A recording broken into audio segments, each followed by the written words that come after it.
Assalamualaikum warahmatullahi wabarakatuh.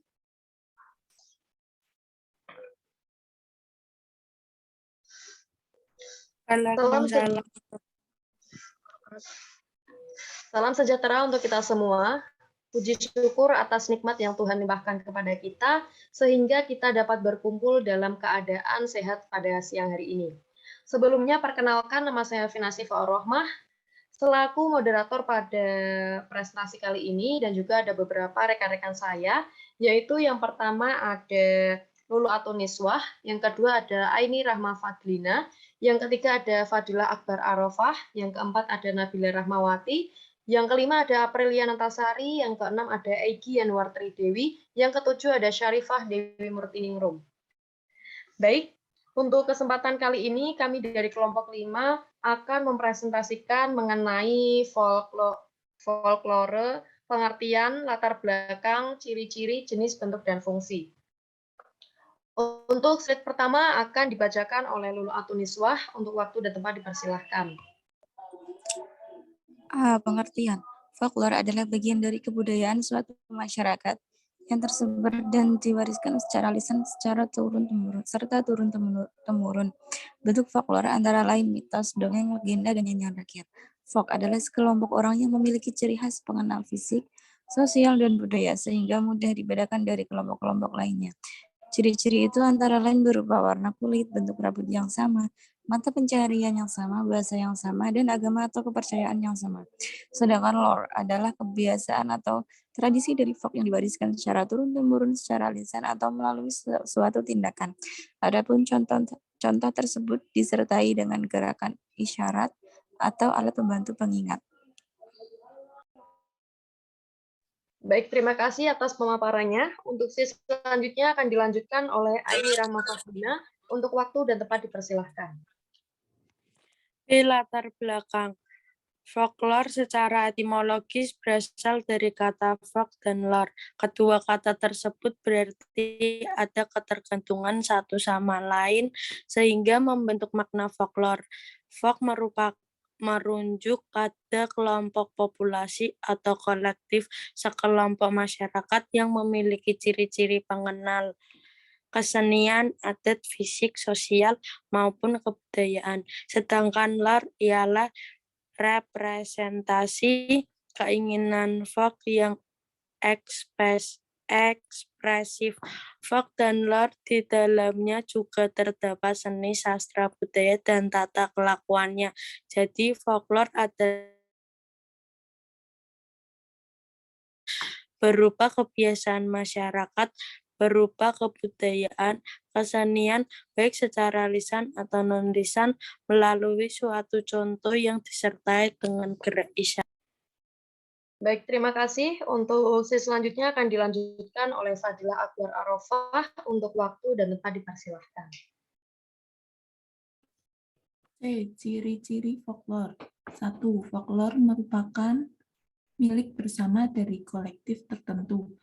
Hal ini dikarenakan pencipta yang pertama sudah tidak diketahui lagi, sehingga setiap anggota kolektif yang bersangkutan merasa memilikinya, bahkan mengaku menciptakannya. 2. Pewarisan dan penyebaran dilakukan secara lisan, yakni melalui tutur kata maupun gerak isyarat atau alat pembantu pengikat lainnya. 3. Folklore bersifat anonim, maksudnya penciptanya tidak diketahui. 4. Folklore bersifat tradisional, maksudnya adalah folklore disebarkan dalam bentuk relatif tetap atau standar. Baik, terima kasih untuk pemaparan ciri-ciri folklore. Untuk sesi selanjutnya akan dilanjutkan oleh Nabila Rahmawati. Untuk waktu dan tempat dipersilahkan.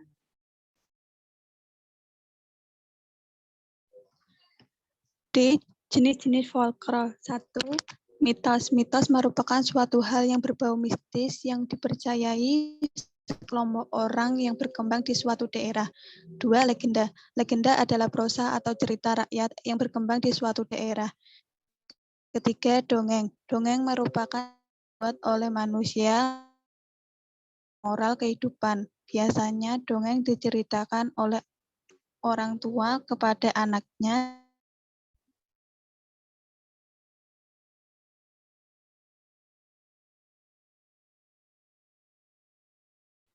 Baik, terima kasih. Untuk sesi selanjutnya akan dilanjutkan oleh Aprilia Nantasari untuk waktu dan tempat dipersilahkan. 4. Nyanyian rakyat. Nyanyian rakyat merupakan salah satu bentuk folklore yang terdiri dari teks dan lagu.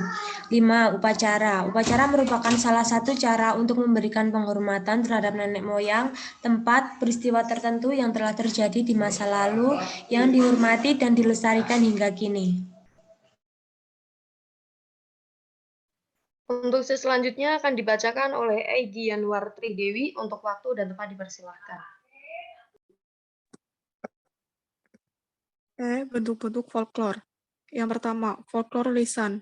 Folklore lisan merupakan folklore yang bentuknya asli secara lisan yang terdiri dari puisi rakyat seperti pantun dan parikan Jawa.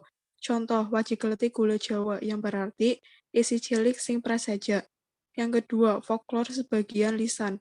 Folklore sebagian lisan merupakan folklore yang bentuknya yang terdiri dari campuran unsur lisan dan unsur bukan lisan, seperti permainan rakyat, kepercayaan rakyat atau tahayul, adat istiadat, tarian rakyat, pesta rakyat, dan lain-lain. Yang ketiga, folklore bukan lisan atau non-verbal folklore.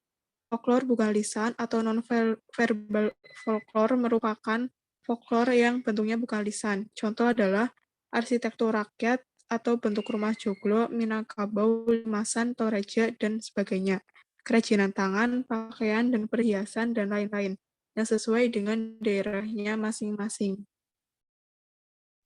Baik, terima kasih. Untuk sesi selanjutnya akan dilanjutkan oleh Syarifah Dewi Murtiningrum untuk waktu dan tempat dipersilahkan. Fungsi folklore.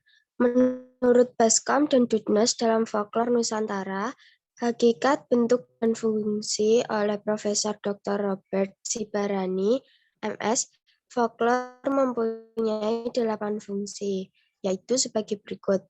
Yang pertama sebagai sistem proyeksi atau projective system, yakni sebagai alat pencermin angan-angan suatu kolektif. Yang kedua sebagai alat pengesahan peranata-peranata dan lembaga-lembaga kebudayaan. Tiga sebagai alat pendidikan atau pedagogical device. Dan yang terakhir sebagai alat pemaksa dan pengawas agar norma-norma masyarakat akan selalu dipatuhi oleh anggota kolektifnya.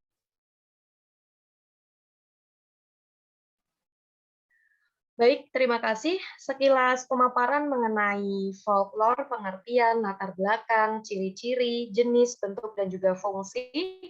Kurang lebihnya kelompok kami mohon maaf. Wassalamualaikum warahmatullahi wabarakatuh.